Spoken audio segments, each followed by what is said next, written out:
At ito dito, Kuya Ray. Ayun. Tingnan niyo po mga kaibigan, no? Mga baga kakambal ng ating jar na manunggol. Ay ito, may mga ano siya, oh. Ito hindi siya, ano, hindi siya bato. Wait lang. Parang ano to? Jar talaga. Jar ito, oh. Jar yan, na... oh, kasi may pakweba sa ganyan, pakweb siya, oh. Ibig sabihin, pag binubuo ito, yan. Oh. Nagiging kamukha siya ng manunggol jar.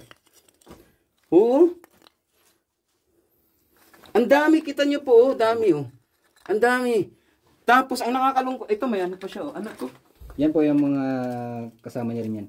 Kasama bao to yan. sa loob? Oh. Bao yan. Bao na to. Oh, yan ang pinanguhukay nila dyan. Yung talagang nabutan nyo na to.